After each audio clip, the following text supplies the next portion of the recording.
શસ્ત્ર કાનમ બોરસદ બ્રહ્મ સમાજનું આજનું 25મા જ્ઞાનગોષ્ઠીમાં અત્રે ઉપસ્થિત સર્વ વડીલો, સ્વજનો અને યુવા ભાઈ બહેનોનું સ્વાગત છે. સૌ પ્રથમ હું ભગવાનને યાદ કરી આપણે આ જ્ઞાનગોષ્ઠીની શરૂઆત કરીશું. ઓમ અસ્તોમા સતગમય તમસોમા જ્યોતિર્ગમય મૃત્યુર્મા અમૃતંગમય. ઓમ શાંતિ શાંતિ શાંતિ. આ જ્ઞાન ગોષ્ઠીનું ધ્યેય છે કે અહીં આપણે ભગવાનને પ્રાર્થના કરીએ છીએ કે આ અજ્ઞાન રૂપી અંધકારમાંથી જ્ઞાનરૂપી પ્રકાશ તરફ લઈ જાય. આજના મુખ્ય વક્તા શ્રી દીપકભાઈ ઉપાધ્યાય છે. તેઓનું મૂળ વતન અંગૂઠણ છે. હાલમાં તેઓ વડોદરા સ્થિત છે. તેમનો અભ્યાસ BA BEd છે. તેઓ હાલમાં ધોરણ 8 થી 12ના વિદ્યાર્થીઓને ગુજરાતી અને સંસ્કૃતનું સરસ એવું શિક્ષણ પૂરી પાડી રહ્યા છે. જીવનની વિકટ પરિસ્થિતિનો સામનો કરી કેવી રીતે જીવન જીવી શકાય અને કેવી રીતે માણી શકાય એ વિશે આપણને ખૂબ સરસ પ્રેરણાદાયી વક્તવ્ય આપશે.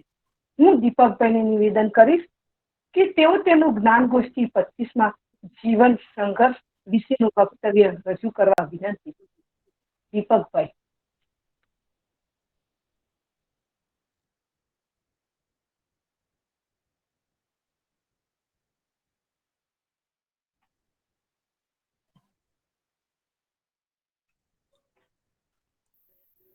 या कुन्देन्दुतुषारहारधवला या शुभ्रवस्त्रभृता या वीणावरदण्डमण्डितकरा या श्वेतपद्मासना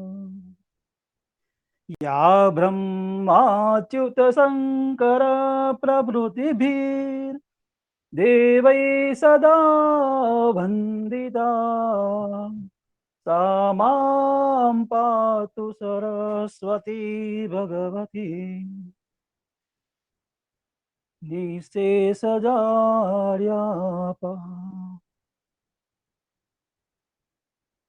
વાણીની દેવી સરસ્વતી તારી વાણીની કૃપાથી આજે માનવ સુંદર વાણી બોલે, સત્યવાણી બોલે, મધુર વાણી બોલે, કલ્યાણકારી વાણી બોલે અને વાણી દ્વારા આજે માનવ પોતાનું જીવન સફળ કરે છે.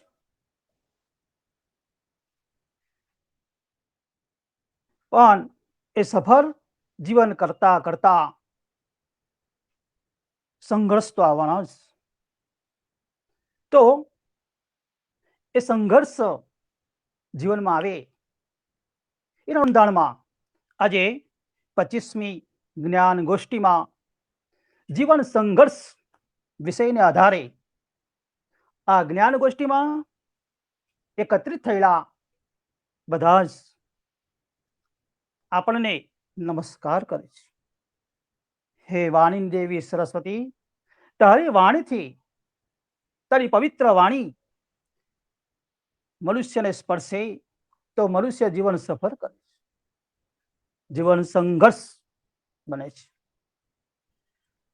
માનવ ગર્ભદાન, પ્રથમ ગર્ભદાન સંસ્કારથી લઈને અંત્યેષ્ટિ 16મા સંસ્કાર સુધીની જીવન યાત્રામાં પૂરી કરે છે. એ જીવન યાત્રામાં જીવન સંઘર્ષ એક માર્જન હોય છે. દરેક સંસ્કારમાં એને સંઘર્ષ કરવો પડે છે. આકાશ, પાતાળ, પૃથ્વી, આમ સૃષ્ટિને 3 વિભાગમાં આપણે જોઈએ છીએ તેમ જીવનને 3 વિભાગમાં જોઈ શકાય. જેમ કે જીવનમાં જી એટલે જીવવું, વા એટલે વધવું અને ન એટલે નમવું. આમ 3 વિભાગથી જીવન જીવવામાં આવે છે. માણસ જન્મે ત્યારથી માંડી અંત સુધી અનેક પ્રકારના સંઘર્ષો જીવે કરે છે. પરમપિતા પરમેશ્વરે પૃથ્વી પર અનેક પ્રકારના જીવોનું સર્જન કર્યું, કરોડો જીવોનું સર્જન કર્યું અને દરેક જીવો માટે એમના અનુસંધાનમાં પોષણહાર બનાવ્યો. પંખી પશુ માટે ફળ ફૂલ, પશુઓ માટે ઘાસચારો, મનુષ્યો માટે અનાજ, આ પોષણહાર માટે વ્યવસ્થા કરી છે. પણ આ પોષણહારો ક્યારે? કે દરેક જીવના દાંત આવ્યા પછી. તો દાંત આવતા પહેલાનું પોષણ શું? ભગવાને પરમપિતા પરમેશ્વરે કેવું સર્જન કર્યું છે. દાંત આવ્યા પછી, દરેક જીવના દાંત આવ્યા પછી દરેકનો પોષણહાર અલગ અલગ. પક્ષીઓ પંખીઓ માટે ફળ ફૂલ, પશુઓ માટે ઘાસચારો, મનુષ્ય માટે અનાજ. આ પોષણ માટે અલગ અલગ પોષણહાર. પણ દાંત આવતા પહેલા નું પોષણહાર વિચારો તો દરેક જીવનું પોષણહાર એક. જબ દંત ન થે તબ દૂધ દિયા, અબ દંત દિયા તો પોષણહાર ન દે. દરેક જીવના પોષણ અલગ અલગ છે. જીવનમાં જીવવા માટે પોષણહારની જરૂર પડે છે. એ તો અનાજની વાત છે આપણી. અને પશુઓ માટે ઘાસચારાની વાત છે, પંખીઓ પક્ષીઓ માટે ફળ ફૂલની વાત છે. એથી વિશેષ પરમપિતા પરમેશ્વરે સૃષ્ટિ પર અનેક પ્રકારના સર્જન કરે છે. પર્વતો, નદી, વૃક્ષો, વનસ્પતિ, નદીઓ, સરોવરો, આ બધા પણ પોષણહાર તત્વો છે.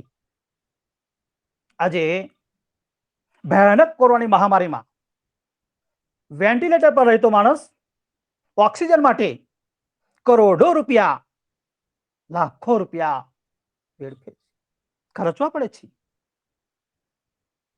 ત્યારે પરમપિતા પરમેશ્વરે પૃથ્વી પર વૃક્ષોનું સર્જન કર્યું. એ વૃક્ષો ઓક્સિજન આપે છે, ફ્રીમાં આપે છે. વેન્ટિલેટર પર લીધેલા ઓક્સિજનનું કરજ ચૂકવવું પડે છે, પૈસા ચૂકવવા પડે છે. જ્યારે ફ્રીમાં મળેલા ઓક્સિજન નું કરજ ચૂકવતા નથી. ભગવાન આપે છે અને આપણે ઓક્સિજન લેતા રહે છે અને માનતા રહે છે. આજે અહેસાસ થાય કે આવી મહામારીમાં વેન્ટિલેટર પર રહેલો માણસ ઓક્સિજન માટે આટલા બધા રૂપિયા ખર્ચતો હોય તો ફ્રીમાં જે પરમેશ્વર ઓક્સિજન આપે છે તેનું મારે ચૂકવવું પડે. તો વૃક્ષ આપણને સુંદર ઓક્સિજન આપે છે. તો પ્રતિજ્ઞા લેવી પડે કે જે મને ફ્રીમાં ઓક્સિજન આપે છે એને મારે રોજ પાણી પાવું છે. ડોક્ટર ઓક્સિજન આપીને પૈસા માંગશે, વૃક્ષ કશું નહીં માંગે. કેમ? પરોપકારી છે. શું પરોપકારી હોય એનો લાભ લીયા કરવાનો? શું આ માનવતા છે? આ જીવન છે? નહીં. જે પરોપકારી હોય એનો ઉપકાર કરવાનો એ આપણું કર્તવ્ય છે. આવો ઓક્સિજન ફ્રીમાં મળતો હોય અને આપણે કશું ન આપતા હોય તો પ્રતિજ્ઞા લેવી પડે કે રોજ નહીં તો અઠવાડિયામાં એક વખત કોઈ પણ વૃક્ષને પાણી પાઈશ. કેમ? મફતમાં મને ઓક્સિજન આપે છે. અઠવાડિયામાં નહીં તો 15 દિવસે, મહિને, બસ એક નિયમ કરવો પડે. નિયમ આવે તો જ વસ્તુ થાય, બાકી ન થાય. નિયમથી માણસ નિયંત્રણમાં આવે છે. વ્રત, નિયમ, જપ, તપ જરૂરી છે. ગમે ત્યારે સમય આવે ત્યારે વૃક્ષને પાણી પીવડાવવું, એનો જો નિયમ લીધો હોય, પ્રતિજ્ઞા લીધી હોય અને જો કરશો ને, એ કર્યા પછી એનો આનંદ અનેરો હશે. વૃક્ષ તરફ જોજો, વૃક્ષના પાંદડા હાલશે, એ તમારી પાસે હશે છે. ઓહો, વન માગ્યે તે મને પોષણ આપે છે, હું તમને દરરોજ ઓક્સિજન આપું છું. તે મારા ઉપકારનો બદલો કરે છે. એ પાંદડા હલાવીને થેન્ક યુ કહે છે આપણને. કોઈ માણસને આપણે કઈ વસ્તુ આપે તો થેન્ક યુ કહે કે ન કહે? તો વૃક્ષો બોલી ન શકે તો શું આપણી અંદર સમજણ શક્તિ નથી કે વૃક્ષના પાંદડા શું કહેવા માંગે છે? આવું જીવન જીવવા માટે ભગવાને સૃષ્ટિ પર કેવું સર્જન કર્યું છે. જીવન જીવવું એ સહેલું છે, કઠણ છે, સંઘર્ષયુક્ત પણ છે. એટલે જ કહેવાય જીવન જીવવાની કળા. તો જીવનમાં સંઘર્ષ તો આવવાના જ છે. માણસના જીવનની અંદર અનેક પ્રકારનું જીવન હોય. પશુ પંખીઓ વૃક્ષ જીવન તો જીવે છે. સાયન્સ તો એવું કે છે કે વૃક્ષ સજીવ છે. આપણે મુખેથી પાણી પીએ છીએ, એ પગેથી પાણી પીએ છીએ. સાયન્સ એટલું આગળ છે. માણસના જીવનની અંદર જીવવા માટે ભગવાને કરેલી વસ્તુઓનો ઉપકાર નો બદલો જીવન જીવવાથી વગર કરવો પડે છે. તો જીવનમાં વૃક્ષનું મહત્વ સમજાય એટલે વૃક્ષને પાવાનું આજે નક્કી કરવું પડે. આમ કરતા કરતા જીવન જીવતા જીવતા વૃદ્ધિ કરવી પડે. વૃદ્ધિ એટલે શું? ખાઈ પીને વધવું નહીં. ખાઈ પીને વધવું, વધવું એટલે કે આગળ વધવું, પ્રતિષ્ઠા કીર્તિ મેળવવી, એને વધવું કહેવાય. પ્રવૃત્તિ, જ્યાં પ્રવૃત્તિ આવે ત્યાં આપત્તિ આવશે. પ્રવૃત્તિ નહીં ત્યાં આપત્તિ પણ નહીં. કેટલાય માણસો કે આજનો માણસ કશું કરતો નથી. માણસ પ્રવૃત્તિ કરે, આપત્તિ આવે એટલે સંઘર્ષ આવે એટલે સામનો કરવો પડે. જીવનમાં સંઘર્ષ કરતા રહેવું પડે. હતાશ નિરાશ થાય માણસ તો ન ચાલે. હતાશ નિરાશ થયેલા માણસને ભગવાન કે છે, જ્યારે માણસ હતાશ થઈ જાય, નિરાશ થઈ જાય, એવા સમયે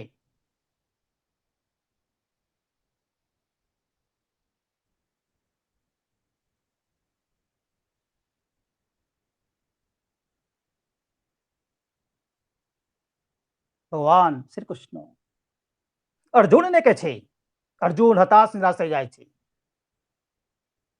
કે સામે મારા ગુરુ દ્રોણ છે.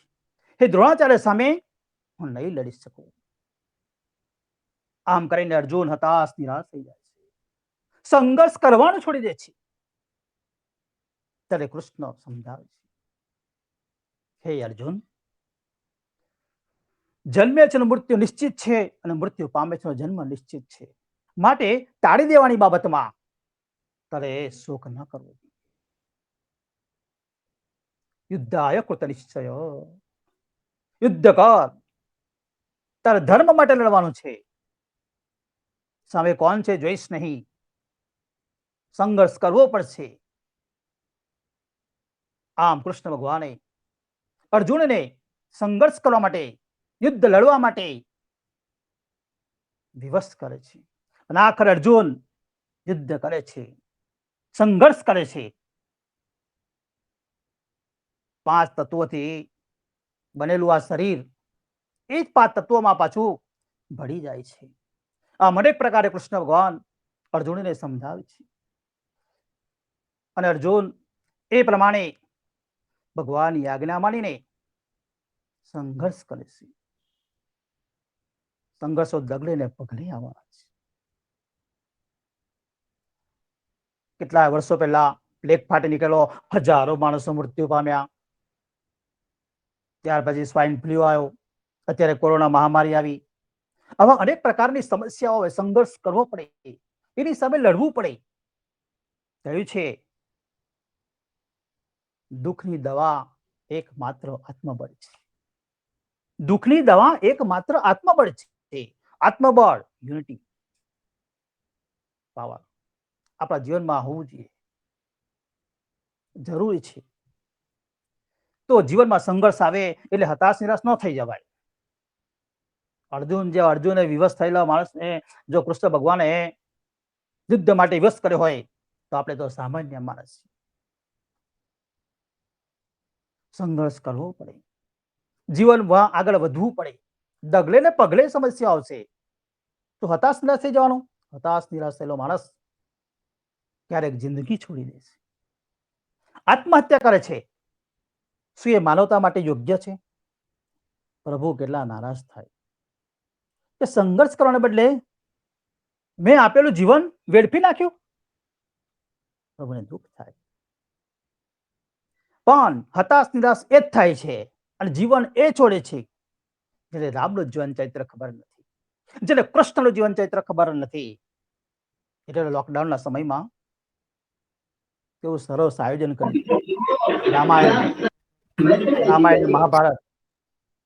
રામાયણ ને મહાભારત સિરિયલો મૂકી શા માટે? મનુષ્યને જીવન જીવતા શીખવાડવા માટે. જેને રામનું ચરિત્ર જીવન ખબર હોય, જેમનું કૃષ્ણનું જીવન ચરિત્ર ખબર હોય, તે આત્મહત્યા ક્યારે નહીં કરે. જાણે કે રામ જેવા રામના જીવનમાં તકલીફ પડી હોય, કૃષ્ણ જેવા કૃષ્ણ જીવનમાં તકલીફ પડી હોય, તકલીફ તો રહેવાની. આવું જયારે માણસ ખબર પડે ને ત્યારે આત્મહત્યા નહીં કરે. રાવણ સીતાને ઉપાડી ગયા, જોયું રામાયણમાં. જોઈએ સીતામાં શક્તિ નથી, રાવણને ત્યાં ગબડાઈ પાડે. પણ ભગવાને પૃથ્વી પર જે 10 વખત અવતાર એટલા માટે લીધા છે કે માણસને જીવન જીવતા શીખવાડવા માટે, માણસે સંઘર્ષ કરતા શીખવાડવા માટે. કૃષ્ણ જેવા કૃષ્ણના જીવનમાં તકલીફ પડી, ભાલકા તીર્થમાં પગે તીર વાગે છે અને એ મોક્ષ થાય. અવતારી પુરુષો હોય એ ભગવાન પોતે મનુષ્ય રૂપ આવ્યા એ આપણને જીવન જીવતા શીખવાડવા માટે. બાકી એમને કઈ તકલીફ હોય નહીં તો ભગવાને પૃથ્વી 10 વાર એટલા માટે આવવું પડ્યું. ભગવાન જાણી ગયા કે હવે આ મનુષ્યને મારા જયા વગર નહીં ચાલે. અને સંઘર્ષ કરતા ત્યારે શીખ્યા. જ્યારે રામનું જીવન ચરિત્ર ખબર હોય, કૃષ્ણનું જીવન ચરિત્ર ખબર હોય, એ ક્યારેય આત્મહત્યા નહીં કરે. રામ જેવા રામના જીવનમાં તકલીફ પડી હોય, કૃષ્ણ જેવા કૃષ્ણ જીવનમાં તકલીફ પડી હોય, તકલીફ તો રહેવાની. એટલે જીવન એક સંઘર્ષ. જીવનમાં ડગલે ને પગલે આપત્તિ તો આવવાની અને સામે લડતા રહેવું પડે. પ્રતિષ્ઠા કીર્તિ મેળવવી પડે. કેટલા કહે છે શું લઈને આવ્યા, શું લઈને જવાના. કોઈ કવિએ કહ્યું છે, કોને કહ્યું ખાલી હાથે જવાના, અમે તો દુનિયાના દિલના છેડા પડી જવાના. કોને કહ્યું અમે ખાલી હાથે જવાના, અમે દુનિયાના દિલના છેડા પડી જવાના. દરેક માણસો ના દિલ છેડા પડી જવાના. અત્યારે ગાંધીજી નથી, ગાંધી જયંતિ ઉજવાય છે. એ શું છે? ગાંધીજી કાંઈ નથી લઈ ગયા, ગાંધીજી કર્મ લઈ ગયા છે. માણસ શું લઈને જાય છે એવું કે છે. શું લઈને જવાના છે? કર્મ લઈને જવાનું છે. કર્મ. જેનું કર્મ સારું હોય તેનું જીવન સારું હોય, તેની પ્રતિષ્ઠા કીર્તિ સારી હોય. જીવનમાં માણસ કર્મથી પરખાય છે, વાણીથી પરખાય છે. એટલે સરસ્વતી માતાને પહેલી જ પ્રાર્થના કરી કે મહા સરસ્વતી તું તો વાણીની દેવી છે. અમને જીવન જીવવા માટે સારી વાણી તારી કૃપાથી મળે છે અને તારી કૃપાની મળેલી વાણીથી અમે જીવન સફર કરીએ છીએ. પણ માં, જીવન સફર કરતા કરતા સંઘર્ષ તો આવે છે. પણ સંઘર્ષમાં હતાશ એ લોકો થાય છે કે જેને કૃષ્ણ જીવનનું ખબર નથી, રામનું જીવન ચરિત્ર ખબર નથી. ભગવાને 10 વખત અવતાર લીધા, કયા અવતારમાં ભગવાનને તકલીફ નથી પડી? એ 10 અવતાર કહેવા નથી બેસતો મેં અત્યારે, પણ કહું છું વાત એમ, કયા અવતારમાં ભગવાન તકલીફ નથી પડી? જાણતા હોય તો ભગવાન જ્યાં ભગવાનને તકલીફ પડી હોય તો માણસને ન પડે. જો જીવનથી હતાશ નિરાશ થઈ જવાનું, જીવનમાં સંઘર્ષ કરવા પડે. જીવનમાં સંઘર્ષ જરૂરી છે. ડગલે ને પગલે આવવાના સંઘર્ષ. જીવન જીવતા જીવતા સંઘર્ષ ખેડતા ખેડતા આગળ વધીએ, પ્રતિષ્ઠા મેળવીએ. એ માટે વર્ક કરવું પડે. આજીવિકા માટે પણ વર્ક કરવું પડે. વર્ક ન કરીએ, કામ ન કરીએ તો ભગવાને નિર્માણ કરેલી આજીવિકા મેળવવા માટે પણ આપણને તકલીફ પડે.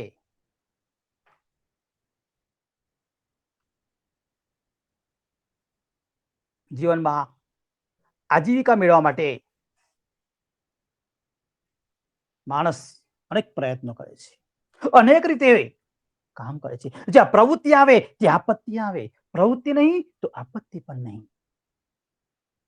સંઘર્ષ એવું ન માનતા કે માણસ એકલો કરે છે. જુઓ આ પહેલા ચિત્રમાં માણસો સંઘર્ષ કરે છે, આ ચિત્રમાં જુઓ માણસો સંઘર્ષ કરે, સ્ત્રીઓ સંઘર્ષ કરે છે, કામ કરે છે. એકલો સંઘર્ષ માણસ માટે નથી હોતો, સ્ત્રીઓ માટે પણ સંઘર્ષ હોય છે.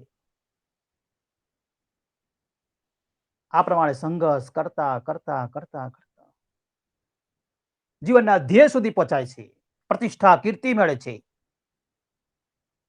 અને એક વસ્તુ છે, ગમે તેટલી પ્રતિષ્ઠા મેળવી હોય, ગમે તેટલી કીર્તિ મેળવી હોય, પણ જો સંસ્કાર ન હોય ને તો જીવન ઝીરો થઈ જાય છે. આ પ્રમાણે કર્મ કરવું પડે, કામ કરવું પડે, મહેનત કરવી પડે.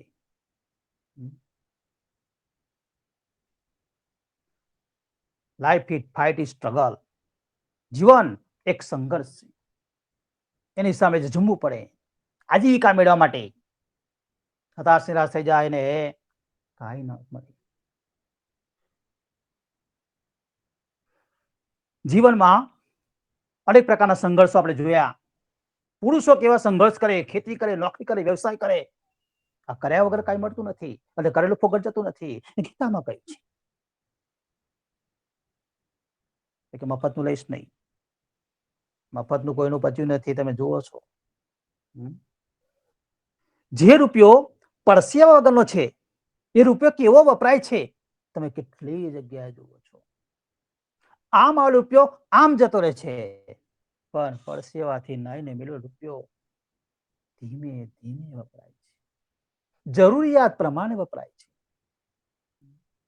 અને કોરોના મહામારીએ તો સેવિંગ કરતા શીખવાડ્યું, સેવિંગ કરતા શીખવાડ્યું.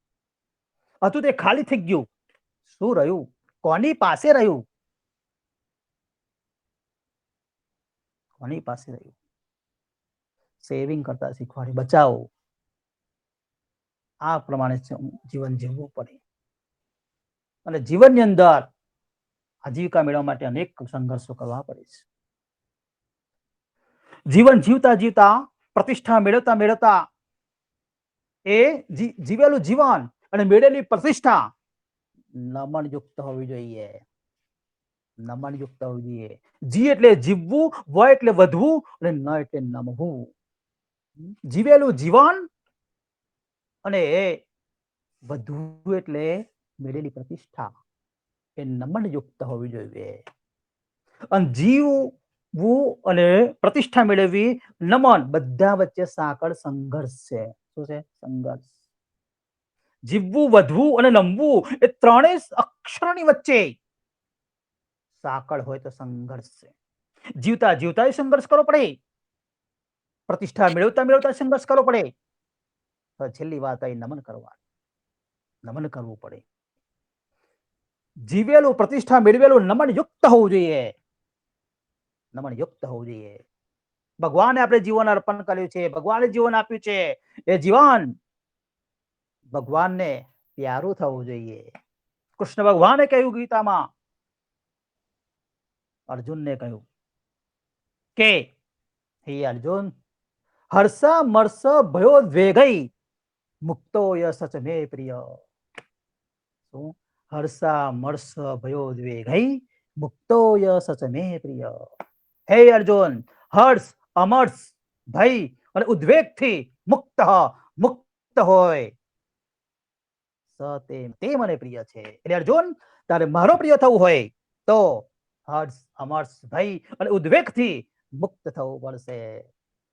તે મને પ્રિય છે. ભગવાનને નમન કરવું પડે, ભગવાનને ગમે એવું જીવન જીવવું પડે. એના માટે સંસ્કાર જોઈએ. સંસ્કાર ક્યાં મળશે? સંસ્કારનો કોઈ મોલ હોય, કોઈ ડિમાર્ટ હોય તો સારું. નથી હોતો. હોય છે. તમે તો ખરા તો નથી હોતો, હોય છે. આ શું બધું? એ તો સમજવાની વાત છે, એ તો આત્મચિંતન છે. જ્યાં સભા થતી હોય, જ્યાં સભા થતી હોય, જ્યાં સત્સંગ થતો હોય, જ્યાં સભા થતી હોય, જ્યાં સત્સંગ થતો હોય, દર રવિવાર સભા થાય, કેન્દ્ર થાય, એ બધા સંસ્કારના મોલ છે. સંસ્કાર જો જવું પડે, બેસવું પડે, ત્યાં સંસ્કાર ફ્રીમાં મળે. અને એમાંથી જે જીવનમાં ઉતર્યું, આચરણમાં ઉતર્યું, એટલું સંસ્કારી થાય. બાકી બધું ઇન્ફોર્મેશન થઈ જાય. મેળવેલું શિક્ષણ સંસ્કારિક ન થવું જોઈએ, એ ઇન્ફોર્મેશન ન થવું જોઈએ, સંસ્કારિક થવું જોઈએ. જે જાણ્યું એ અમલમાં આવવું જોઈએ. જો અમલમાં ન આવે તો એ મીડિયા થઈ ગયું, તો ઇન્ફોર્મેશન થઈ જાય. શિક્ષણ સંસ્કારિક થવું જોઈએ. પણ આ અત્યારે તો તકલીફ છે. સત્સંગો બંધ, સભાઓ બંધ, તો શું કરવું? પરમપિતા પરમેશ્વરે શું વ્યવસ્થા નથી કરી તમારી? સંસ્કૃતિ પ્રકૃતિની ગોદમાં પાંગરી છે. આ યાદ રાખજો. કેટલાક કવિઓ લેખકો કહે છે પોતાના વાર્તાઓમાં કે સંસ્કૃતિ પ્રકૃતિની ગોદમાં પાંગરી છે. સંસ્કૃતિ તમે લેવા જાઓ, સભાઓ બંધ હોય, સત્સંગ બંધ હોય, ક્યાં જશો? પ્રકૃતિ પાસે જાઓ. ભગવાન કે મારી પાસે આવો. તો પ્રકૃતિ એટલે શું? સૂર્ય, ચંદ્ર, તારા, પર્વત, નદી, વૃક્ષ, વનસ્પતિ, કોતરો, કેતરો, ડુંગરો, બસ એની પાસે જાઓ. કવિઓ અને લેખકોનું કામ જ આ. એમના મિત્ર જ પ્રકૃતિ, એના મિત્ર જ પ્રકૃતિ. તમે નદી કિનારે જાઓ, નદી કિનારે જાઓ, નદીના વહેતા પાણીને જોઈને આત્મચિંતન કરો. આત્મચિંતન કરો. ગૂગલ રૂપી ગૂગલમાં કોઈ પણ વેબસાઇટ તમે સર્ચ મારો એટલે આપોઆપ એ વેબસાઇટ ખુલે અને એમાં બધું જાણવા મળે. તો મગજ રૂપી ગૂગલમાં જે વેબસાઇટ સર્ચ મારશો ને એ ખુલશે, પણ આમાં આત્મચિંતન રૂપી વેબસાઇટ હોય. નદી કિનારે જાઓ, નદી કિનારે ઉભા રહો અને મગજ રૂપી એ ગૂગલમાં વહેતા પાણીની વેબસાઇટ શું કહેવા માંગે સર્ચ મારો એટલે તમને આપોઆપ જ્ઞાન થશે. શું જ્ઞાન થશે? નદીનું પાણી કહે છે કે હું જેમ વહી જાઉં છું, વહી જાઉં છું, વહી જાઉં છું, એ માનવ તારા જીવનના વર્ષો વહી જશે, વહી જશે. માટે મળેલા જીવનને સંસ્કારી બનાવી તને જેને અર્પણ કર્યું છે ને એને અર્પણ કરી દે. એટલે નમનયુક્ત કર. ભગવાને કીધું હર્ષ અમર્ષ ભાઈને ઉદ્વેગ થી જે મુક્ત હોય છે તે મને પ્રિય છે. ભગવાનને પ્રિય થવું હોય હર્ષ અમર્ષ ભય ઉદ્વેગ લાગ ઈર્ષા છોડી દેવી પડે. ભગવત પ્રિય બનવું પડે. ભક્તિયુક્ત જીવન હોવું જોઈએ. ભક્તિ જ સોશિયલ ફોર્સ. ભક્તિ એક સામાજિક શક્તિ છે. એ કરવું પડે. વૃક્ષ પાસે જાઓ અને એક આત્મચિંતન કરો તો વૃક્ષ શું કહેવા માંગે છે? વૃક્ષ શું કહેવા માંગે છે? પામ્યા પ્રકૃતિના સંગ થાય જીવન આનંદ, એ તો પ્રભુતની કૃપા. તળ વૃક્ષના દેતા બોધ જીવન કઠિનાઈ, એ તો પ્રભુતની કૃપા. પ્રકૃતિના જે તત્વો છે વૃક્ષ પામ્યા પ્રકૃતિના સંગ, પ્રકૃતિનો સંગ કર્યો થાય જીવન આનંદ, જીવન આનંદમય બને છે. થળ વૃક્ષના દેતા બોધ. વૃક્ષનું થળ બોધ આપે છે. શું બોધ આપે છે? હું જેમ મજબૂત છું, મારી ઉપર કેટલા બધા ટકી રહ્યા છે, કેટલી બધી ડાળીઓ છે, કેટલા બધા પાંદડા છે. નબેલી ડાળીને પણ હું લટકાવી રાખું છું. એમ હું મજબૂત છું, એમ તારે મજબૂત થવું પડશે. મજબૂત થવું પડશે. ડાયરેક્ટ હું જેમ ફેલાવું છું, હું જેમ ફેલાવું છું એમ તારે સમાજમાં, કુટુંબમાં ફેલાવવું પડશે. કેવી રીતે ફેલાવવું પડે? સંસ્કારી માણસ થઈને. આપણા કુટુંબમાં, સમાજમાં જો કોઈ આપણને એવું કહે ને કે આ માણસ સુધરી ગયો તો મને તો બહુ દુઃખ થાય. કોઈ આપણને એવું કહે ને સુધરી ગયો તો આપણે દુઃખ અનુભવવું જોઈએ. એમ કેવું સુધરી ગયા કે તો આવું ના લાગવું જોઈએ? નહીં. તો શું કેવું જોઈએ? કોઈ આપણને એવું કહે ને કે આ માણસ વ્યવસ્થિત છે તો આનંદ થવો જોઈએ.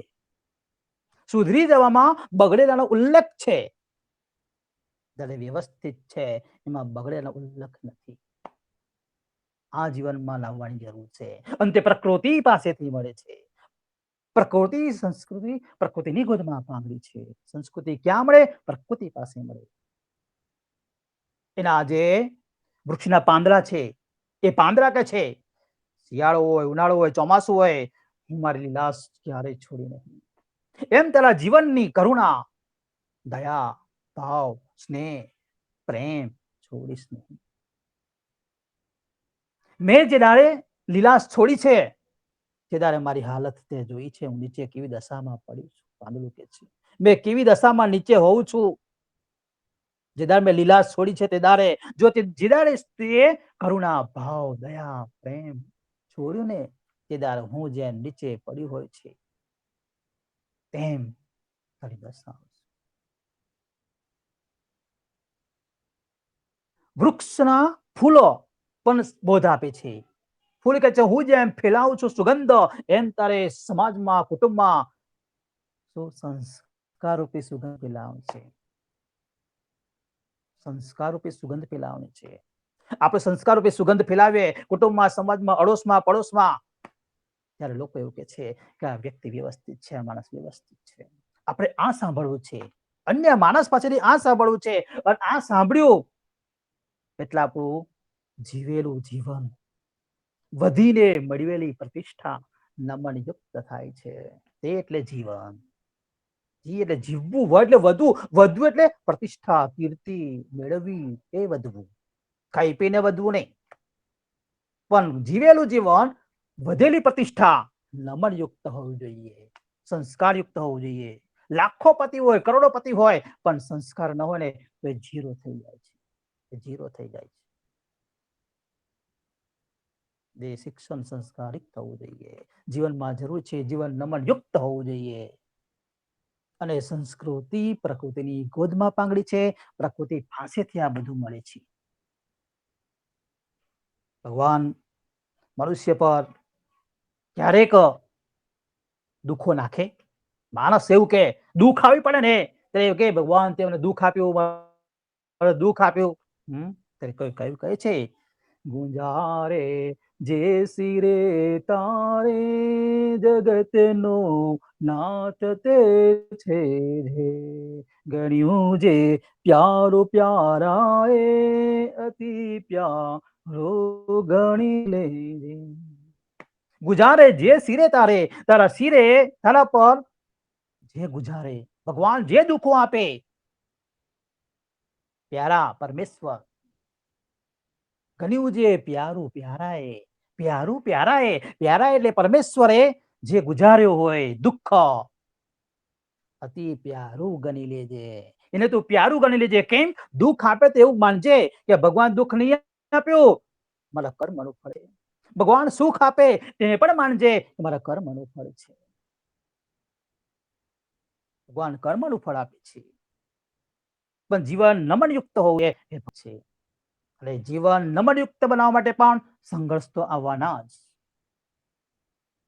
જીવનમાં નમનયુક્ત જીવન ના હોય અને ગમે તેટલું જીવન જીવેલું, પ્રતિષ્ઠા હોય, કીર્તિ હોય, એ ચાલશે નહીં. ભગવાને કહ્યું છે કે નાહમ વસામી વૈકુંઠે ન કૈલાસે ન ચ મંદિરે. નાહમ વસામી વૈકુંઠે ન કૈલાસે ન ચ મંદિરે. હું વિષ્ણુ લોકમાં નથી, હું મંદિરમાં નથી. તો ભગવાન કે છે સર્વસ્ય ચાહમ હૃદય સન્નિવિષ્ટ. હું સર્વ હૃદયમાં રહેલો છું. આ કૃષ્ણ ભગવાને ગીતામાં ભારપૂર્વક કહેલી વાત છે. અને ભગવાને પછી એવું પણ કહ્યું છે કે જે માણસો મારું કામ કરે છે ને એમની સતત સાથે હું છું. વિચાર કરો તો ભગવાનનું કામ કરવા વાળા કોણ? પેલો કૃષક, ખેડૂત. ખેડૂત ખેતી કરે તો ભગવાન કે એની સાથે હું છું. અત્યારે આટલી બધી મહામારી થઈ, બરાબર? કોરોનામાં કેટલા બધા ગામડામાં ખેતરમાં કામ કરે છે, મજૂરો કપાસ વીણવા જાય છે, અત્યારે પાણી સિંચાઈ કરશે, થયું કઈ કોરોના? એની સાથે ભગવાન કે હું છું. કેમ? મેં જે વરસાદ પાડ્યો છે, બી વાવ્યું છે ને અન્ન પકવે છે મારા નિર્માણ કરેલા મનુષ્યના પોષણ માટે, એની સાથે હું છું. ભગવાન એમ કે છે એને જીવન સુંદર બનાવવાનું છે કે મારું કામ કરે છે. વન જે પેલો કપડા વણે દરજી, એનું પાસે પણ હું છું. મેં તો માણસને નિર્વસ્ત્ર જન્મ આપી દીધો, તો પછી શું? એના વસ્ત્ર માટે શું? જે વણકર વસ્ત્ર વણે છે એની સાથે હું છું. એને જ્ઞાન હું આપું છું કે તું આવું વસ્ત્ર બનાય, આખી બહેનું બનાવ, શિયાળો આવે છે, આ પ્રકારનું વસ્ત્ર બનાવ, અને આ જ્ઞાન હું આપું છું. ગુરુ જે છે, ગુરુને જ્ઞાન હું આપું છું. કેમ? કે મેં જે બાળકને જન્મ આપ્યો છે તેને જ્ઞાન આપવાનું જે કામ કરે છે એને જ્ઞાન મારે આપવું જરૂરી છે. આ બધાની સાથે ભગવાન કન્ટિન્યુ હોય છે. કથા કરતા હોય એને અહેસાસ થાય કે મેં જે કીધું એના કરતા, મેં જે ધાર્યું એના કરતા ઘણો વિશેષ આજે કહી દીધું છે. એ પ્રભુ તારી કૃપા છે. ભગવાન સતત કન્ટિન્યુ હોય છે. ડોક્ટર સાથે ભગવાન કન્ટિન્યુ હોય છે. મેં જે બાળકને જન્મ આપ્યો, મોટો થયો, તકલીફ આવી, સમસ્યા આવી મારા બનાયેલા શરીરમાં, તકલીફ ઉભી થઈ, અને જે એની સારવાર કરે છે એ ડોક્ટર સાથે, વૈદ્ય સાથે ભગવાન કે હું છું. એને જ્ઞાન હું આપું છું કે તું આ દવા ને આ દવા લખ, આ ઇન્જેક્શન લખ. ક્યારેક અવરું થઈ જતું હોય તો ભગવાન તરત જ ઠેકાવે, બીજી દવા લખાવે, આ દવા ને આ દવા લખ. એ ભગવાન કરતા હરતા એ છે, કરતા હરતા એ છે. વૈજ્ઞાનિકો, સાયન્ટિસ્ટો જે શોધખોળ કરે છે એની સાથે ભગવાન કે હું છું. એને જ્ઞાન હું આપું છું કે હવે તકલીફ પડશે, બેંકોમાં લાઈનો પડશે, એટીએમ ની સુવિધા, ભગવાન કે મેં જ્ઞાન આપ્યું છે, તું આવું બનાવ, તેમ બનાવ. આ બધું જ કરનાર જે કરતા છે એ ભગવાન કે હું કરાવું છું. એ તો નિમિત્ત છે, માનસ માત્ર નિમિત્ત છે, હરતા કરતા અવિનાશી છે. આવું જો ભગવાન કહેતા હોય અને એને આપણે નમનયુક્ત જીવન અર્પણ ન કરીએ તે જીવન કેવું કહેવાય? સંઘર્ષ તો આવવાના, સંઘર્ષ હતાશ નિરાશ થવાનો કોઈ મતલબ નહીં. સંઘર્ષ ખેડવો પડે, જીવન જીવવું પડે, હતાશ નિરાશ થવાય નહીં. પણ જીવન જીવતા જીવતા પ્રતિષ્ઠા મેળવ્યા પછી જીવન નમનયુક્ત ન હોય તો જીવન પશુ સમાન થઈ જાય છે.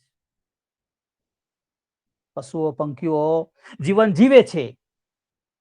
આ સૃષ્ટિ ઉપર જે જીવો છે એ બધા જીવોમાં મનુષ્ય જીવ શ્રેષ્ઠ છે, એમ પણ કહ્યું છે ભગવાને. કેમ કે મનુષ્ય જીવ કેમ શ્રેષ્ઠ કહે છે? એ સર્જનયુક્ત જીવ છે, નિર્માણયુક્ત જીવ છે, ભગવાન ઉપકાર કરી શકે છે. મંદિરમાં ભગવાન બેઠા છે. ઓકે, ક્યારેક આપણે, હું પણ બધાની વાત કરું છું, જે માણસ ત્યારે પસાર થતો હોય ને ઉતાવળમાં હોય, નમન પણ નહીં કરે. અને જો તમે કોઈ દિવસ માર્ક કરજો ત્યારે કોઈ ગાય કે ભેંસ પસાર થતી હોય તો એ માથું નમાવશે, એ ભગવાને નમન કરીને જશે. ત્યાં બેઠા હોય તો કોઈને કે ગાય એમના મને ભેટી મારત, મંદિરના ઓટલા પર બેઠા હોય ત્યારે ગાય પસાર થતી હોય, ગાય આમ કરે પેલો ખાઈ જાય કે મને અમને ભેટી માર લે, તને ભેટી નહીં મારતો. અંદર બેઠેલા શિવજીને નમન કરીને જાય છે કે પ્રભુ તે મારા માટે ખૂબ નિર્માણ કર્યું છે, તારો ઉપકાર હું કાંઈ નહીં બોલું. બસ વાચા નથી મારી પાસે, અને જેને વાચા છે તેને ભક્તિ કરવી નથી, એને નમન કરવું નથી. આમ ન ચાલે. ભક્તિ જીવનમાં જરૂર છે. ભક્તિ ઇઝ અ સોશિયલ ફોર્સ. ભક્તિ એક સામાજિક શક્તિ છે. એને વળગી રહે તો જીવેલું જીવન, મેળવેલી પ્રતિષ્ઠા નમનયુક્ત થાય છે, ભગવાનને અર્પણ થાય છે. સંઘર્ષથી કઈ હારી જવાનું ના હોય. માણસ ગમે તેટલી પ્રવૃત્તિ કરશે ને આપત્તિ તો આવવાની. જે પ્રવૃત્તિ તે આપત્તિ, પ્રવૃત્તિ નહીં તો આપત્તિ નહીં. પ્રવૃત્તિ કરશો કે નહીં કરો આપત્તિને ધ્યાનમાં લઈને? પ્રવૃત્તિ તો કરવાની, આપત્તિ તો આવવાની. તો હતાશ નિરાશ થવાનું નહીં, તો સંઘર્ષ કરવાનો. એટલે સંઘર્ષ જીવનની એક સાંકળ છે, એક સાંકળ છે. એ સાંકળને આપણે તોડવાની છે, એ સાંકળને તોડવાની છે. કોરોનાને સાંકળને તોડવા માટે લોકડાઉન કરાયું. 40 દિવસ ઘરમાં બેસી રહ્યા. શું? કોરોનાની સાંકળને તોડવા માટે. તો સંઘર્ષ રૂપી સાંકળને પણ તોડવાની છે આપણે. પણ એ ઘરમાં બેસીને નહીં તૂટે. કોરોનાની સાંકળ ઘરમાં બેસીને તૂટી, પાછી જોડે. પણ સંઘર્ષ રૂપી સાંકળે બહાર નીકળવું પડે, સંઘર્ષ કરવો પડે, કામ કરવું પડે, તો જે સાંકળ તૂટશે, તો સિદ્ધિ પ્રાપ્ત થાય. જનની જન્મભૂમિશ્ચ સ્વર્ગાદપી ગરીયસી. જનની અને જન્મભૂમિ સ્વર્ગથી પણ ચડિયાતી છે. એ જન્મભૂમિમાં આપણે જન્મ લીધો છે, એ જન્મભૂમિનું પણ આપણે માન જોઈએ, એવું જીવન જોઈએ. કોઈ પોતાની જન્મભૂમિનું પૂજન કર્યું એવું જોયું કોઈ દિવસ તમે? રામ જયારે જાય છે ને વનવાસ, અયોધ્યામાંથી માટી લઈ જાય, થોડી યાદ રામાયણમાં જોયું ને આપણે, માટી લઈ જાય છે સાથે, ત્યાં મૂકે છે, રોજ એ માટીની પૂજા કરે છે. સીતા લઈને આવે છે, પાછા ત્યારે માટી લઈને આવે છે. ભગવાને આ શીખવાડવા માટે અવતાર લીધા છે. મનુષ્યને સંઘર્ષ કરતા રહે, નમન યુક્ત જીવન કહેવાય. ભગવાન જ્યાં ભગવાન હોય નમન યુક્ત જીવન જીવ્યા છે, નથી જીવ્યું નહીં. રામે કેટલા બધા ઋષિઓનું પૂજન કર્યું છે.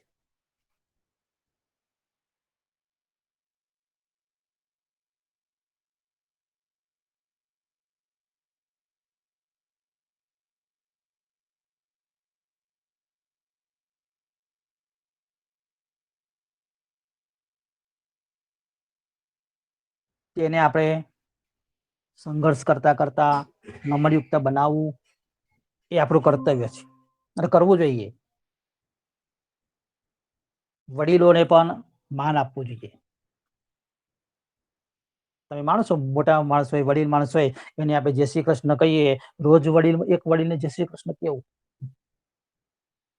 આપણાથી મોટા હોય તેમને, એમાં શું લોજિક છે? એમાં એ લોજિક છે, વડીલ માણસોને આપણે જય શ્રી કૃષ્ણ કહીએ છીએ, એ તો એક માણસ છે, આપણે એને જય શ્રી કૃષ્ણ કહીશું, મતલબ એનામાં રહેલા રામને જય શ્રી કૃષ્ણ કહીએ છીએ, એનામાં રહેલા રામને જય શ્રી કૃષ્ણ કહીએ છીએ. જ્યાં જ્યાં આપણું જીવન નમનયુક્ત હોય ત્યાં ત્યાં પ્રભુ જરૂર પ્રસન્ન થાય છે.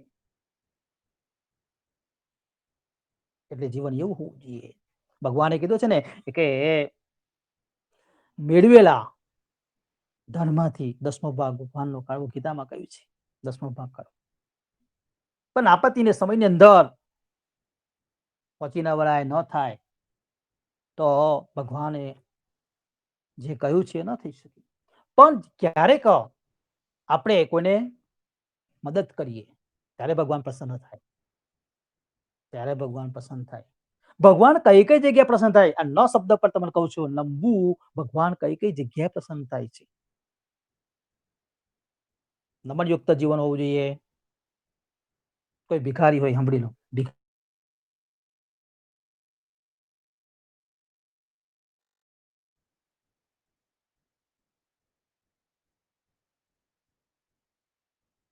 થાય એની આળસ પોસાય, બધું ભીખ માંગવાનું છોડે નહીં. કેમ? આ હારું લાવ, મહેનત વગર. ભગવાન પણ નારાજ થાય કે તું આપીશ તો એ અડબંધો થઈ જશે, એ કામ નહીં કરે. અને જો કોઈ અપંગ માણસ હોય, આંધળો હોય, લંગડો હોય, આપણે ખબર પડે દેખતા જ કે આ કામ કરી શક્યું નહીં, એને આપવું જોઈએ. અને એને જો 10 નોટ આપીએ, એને જો આપણે નાસ્તો કરાવીએ ને, ભગવાન ખુશ થાય કે મારા એક અસહાય વ્યક્તિને સહાય કરી છે, તે ભગવાન ત્યાં ખુશ થાય છે. ભગવાન કઈ કઈ જગ્યાએ પ્રસન્ન થાય છે આપણી ઉપર, એ તમે આત્મચિંતન કરો ને તો આપોઆપ ખબર પડે છે. નમન જીવન હોવું જોઈએ આપણું. અર્જુનને કહ્યું ને, તારે મારો પ્રિય થવું હોય તો ધર્મ માટે લડવું પડશે. હર્ષ ભય ઉદ્વેગ તારે છોડવો પડશે. તો આપણે સામાન્ય માણસ છીએ, આપણે પણ નમનયુક્ત જીવન જીવીએ તો જીવનમાં જીવન જીવ્યા જેવું લાગે.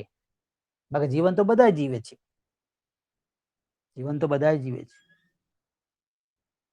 આમ સૃષ્ટિનું સર્જન કર્યું પરમપિતા પરમેશ્વરે, એમાં આપણને મનુષ્ય અવતાર મળ્યો. એનો કોઈ દિવસ આનંદ માન્યો તમે? એક સરસ વાત, સૃષ્ટિ પર અનેક પ્રકારના જીવનું સર્જન કર્યું છે, એમાં મને મનુષ્ય અવતાર મળ્યો છે, એનો આનંદ કોઈએ નહીં માન્યો. હજુ બોલો, કરોડો જીવનું સર્જન કર્યું છે, એમાં મને મનુષ્ય અવતાર મળ્યો છે, એનો મને બહુ આનંદ છે. અને જો આનંદ થયો હોય ને, તો આજે જે વાતો કરીને પ્રમાણે જીવન જીવવું પડે. એ પણ કરવું છે, પ્રતિજ્ઞા લેવી પડે કે જો પૃથ્વી પર મને અનેક જીવોમાં મનુષ્ય અવતાર મળ્યો હોય અને મને આનંદ થતો હોય, તો ભગવાનને નમનયુક્ત જીવન જીવવું પડશે. બધી પ્રતિજ્ઞાઓ થાય ને, તો આ જીવન સંઘર્ષનો ટોપિક આપણો સફળ થાય. અને જીવનની અંદર ગુરુ વિનાનું જ્ઞાન નકામું કહેવાય છે.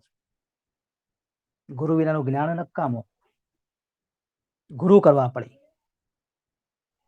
અર્જુને દ્રોણાચાર્યને ગુરુ બનાવ્યા અને શ્રેષ્ઠ ધનુર્ધારી થઈ ગયો. એકલવ્યને શ્રેષ્ઠ ધનુર્ધારી થવું હતું, પણ દ્રોણાચાર્યએ શિષ્ય તરીકે સ્વીકાર્યો નહીં. છતાં પણ એ શ્રેષ્ઠ ધનુર્ધારી થયો, પણ અર્જુન જેટલી સફળતા મળી નહીં. ગુરુ વિનાનું જ્ઞાન સફળ નહીં થતું. ગુરુ કરવા જોઈએ જીવનમાં, ગુરુ હોવા જોઈએ.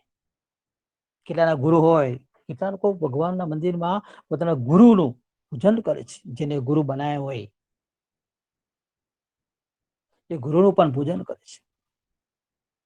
જેના ગુરુ ના હોય એને શું? કેટલાકના મનમાં અમને પ્રશ્ન થતો હશે કે અમે તો ગુરુ કર્યા છે, રંગ અવધૂત ગુરુ, ને અમે રોજ વંદન કરીએ છીએ, એમની પાદુકાઓનું પૂજન કરે છે. રંગ અવધૂત દાદાની પાદુકાઓનું પૂજન કરતા હોય. અમે ગુરુમાં છે, ગુરુ રોજ વંદન કરીએ છીએ, દીપકભાઈ પૂજન કરીએ છીએ અને પાદુકા પૂજન કરાવીએ છીએ.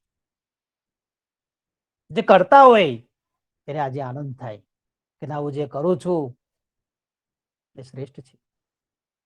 પણ જેને કોઈ ગુરુ માન્યા નથી, જેના કોઈ ગુરુ નથી, એ પાછું એવું વિચારે કે અમારે કોઈ ગુરુ છે અને અમે ગુરુ કર્યા નથી, દીપકભાઈ શું કરીએ અમે? તેની પણ એક પ્રેરણા છે આ સબ્જેક્ટમાં. વસુદેવમ સુતમ દેવમ કંસચારૂણમર્દનમ દેવકી પરમાનંદમ કૃષ્ણમ વંદે જગદ્ગુરુ. વસુદેવમ તમ દેવમ કંસચારૂણમર્દનમ દેવકી પરમાનંદમ કૃષ્ણમ વંદે જગદ્ગુરુ. કૃષ્ણ જગતના ગુરુ છે.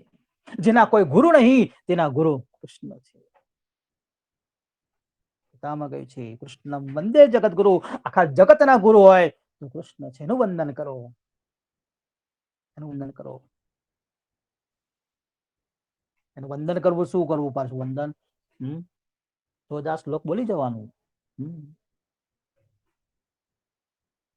અને કૃષ્ણ ભગવાનને વંદન કરવાનું. તે વિશેષ ગીતાનો એક શ્લોક વાંચવાનો. ગીતામાં સંસ્કૃતનો શ્લોક વાંચી ગુજરાતીમાં જવાનો. એનાથી મારા જીવનમાં એક પ્રગતિ ખરી છે. મેં લગભગ 1.5-2 વર્ષ થયા હશે રોજ ગીતાનો એક શ્લોક વાંચું. આજે 14મા અધ્યાયનો 10મો શ્લોક વાંચું. 14મો અધ્યાય પહોંચ્યો છું. પણ એ એક એક શ્લોક વાંચ્યા પછી જીવનમાં ઘણી બધી પરિવર્તનતા જોવા મળી છે. ગીતા એ બધા જ ગ્રંથોમાં શ્રેષ્ઠ ગ્રંથ કહેવાયો છે. આ બધી વાતો નમનયુક્ત જીવન જીવવા માટેની છે. નમનયુક્ત જીવન જીવવા માટેની વાતો છે આ છેલ્લો ટોપિક આપણો. અને પ્રભુને ત્યારે આપણે પ્રિય બનીએ છીએ, ત્યારે પ્રિય બનીએ છીએ. કૃષ્ણ વંદે જગતગુરુ. જેના કોઈ ગુરુ નહીં, તેના ગુરુ કૃષ્ણ છે. આખા જગતના ગુરુ છે, વંદનીય છે. સૂર્યનારાયણને પણ નમસ્કાર કરવા પડે, પ્રત્યક્ષ દેવ છે. નમન કરો સૂર્યનારાયણ ભગવાનને, તમારું જીવન નમનયુક્ત થાય. આજ્ઞા આપે સૂર્યનારાયણ ભગવાન મનુષ્ય માટે બુદ્ધિનો માલિક, કર્મનો સાક્ષી, અને હોલસેલમાં આપે છે શું? D vitamin. સૂર્યના કિરણોમાંથી ડી વિટામિન મળે છે, સાયન્સ એવું કહે છે. અને ડી વિટામિનનું કાર્ય શરીરમાં હાડકા મજબૂત કરે છે. એવા સૂર્યના ભગવાને રોજ વંદન કરવા જોઈએ, રોજ અર્ઘ્ય આપવું જોઈએ. ડી વિટામિન વગર ખર્ચે આપણને આપી દે છે. ચોમાસામાં અમુક વાદળા હોય ને તો સૂર્યના કિરણો આપણી પર પડે નહીં. વાદળ છવાયેલું હોય, માથું દુખે, કિલો ડિસ્પ્રિનની ગોળી ગરમ માથે તો મટે નહીં. ચાલો હું થશે લોકો લઈને બેસી જાય. પણ જયારે એ વાદળ જાય, વરસાદ પડી જાય, વાદળ ખુલે, સૂર્યના કિરણો પડે એટલે આપોઆપ માથું દુખતું બંધ થઈ જાય. કેમ? ડી વિટામિન નો અભાવ હતો ને એ મળી ગયો. હાડકા સંકોચ હતા, મજબૂત થઈ ગયા. લોહીનું પરિભ્રમણ ચાલુ થઈ ગયું. આપણું સૂર્યના કિરણો દ્વારા મળે છે. અને ચંદ્રના ભગવાન શીતળતા આપે છે. દરરોજ વંદન કરવું પડે.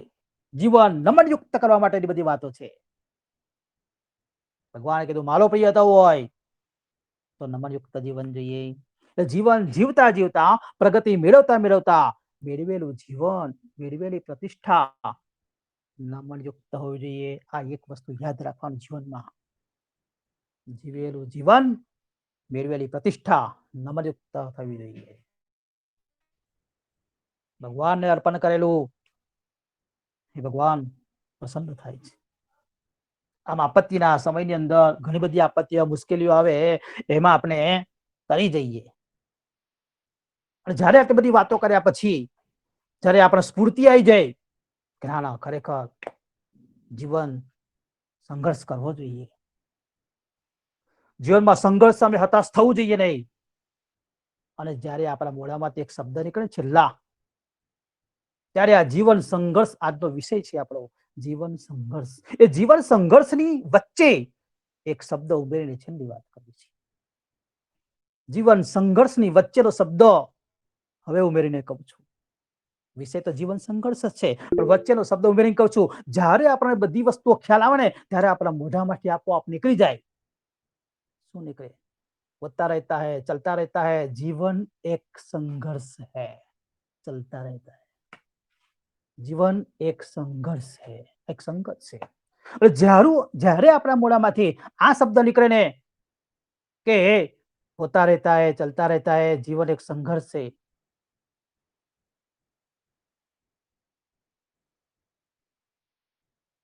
આ મોઢામાંથી જ્યારે એ શબ્દ નીકળે ત્યારે આપણું જીવન આવું હોય. જુઓ, ત્યારે આપણું જીવન આવું હોય. આનંદ માને છે લોકો. ચિત્રમાં જુઓ, આપણું જ જીવન છે માનો. આપણે જીવન જીવ્યા. કેવું જીવન જીવ્યા? પ્રતિષ્ઠાયુક્ત જીવન જીવ્યા, નમનયુક્ત જીવન જીવ્યા અને આપણે આનંદ માનતા થઈ ગયા. હમ સાથ સાથે. જુઓ, સૂર્યના ભગવાન ને કે છે એ સૂર્યનારાયણ તો બુદ્ધિનો માલિક છે. યોગ કર્યો. શું કે છે? Life is struggle, fight it એમ કે છે. જીવન આ પ્રમાણે બને ત્યારે મોઢામાંથી શબ્દ નીકળે ત્યારે જીવન આવું બની જતું હોય છે.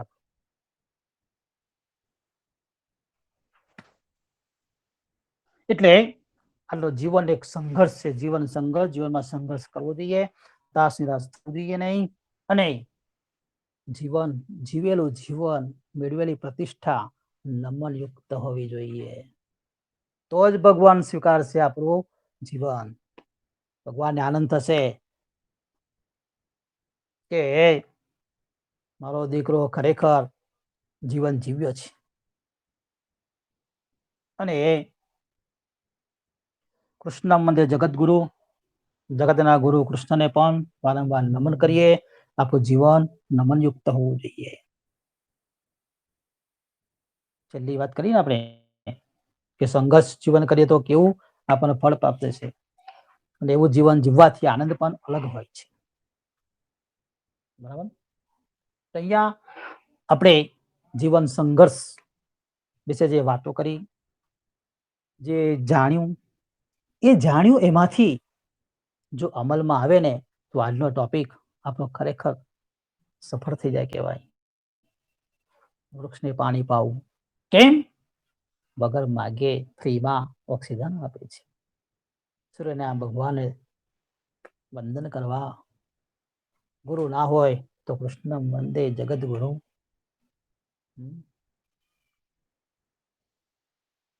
અને કૃષ્ણને વંદન કરવા માટે હું તો રોજ ગીતો શ્લોક વાંચું જ છું.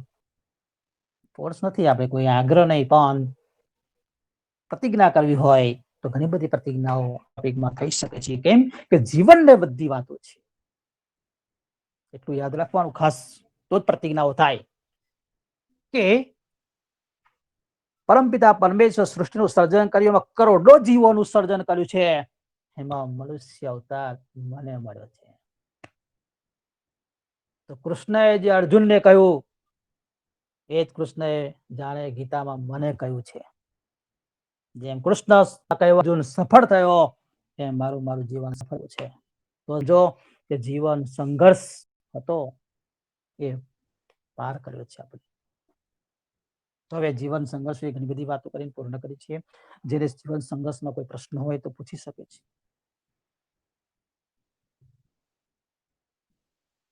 હલો,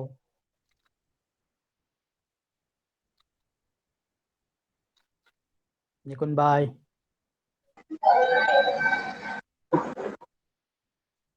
જયમીનભાઈ.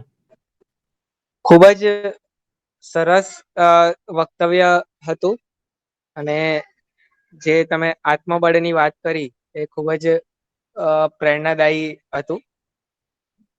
અને મને આશા છે કે અહીંયા જે જોડાયા છે એ તમામને આ વક્તવ્ય પ્રેરણાદાયી નીવડ્યું હશે. તમે જે સમય ફાળવ્યો એ બદલ તમારો આભાર, ધન્યવાદ.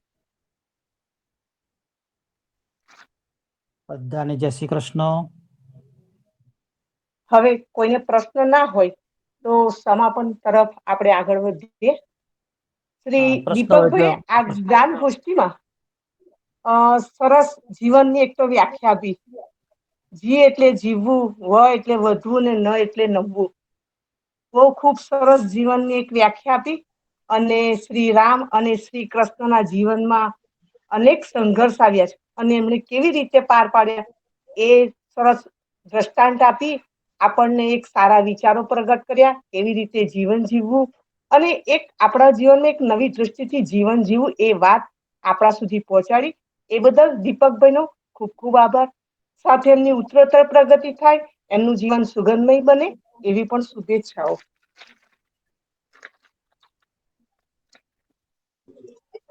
સર્વેત્ર સુખિનઃ સંતુ સંતો સર્વે સંતો નિરામયા, સર્વે ભદ્રાણિ પશ્યन्तુ મા કશ્ચિદ દુઃખ ભાગ ભવેત.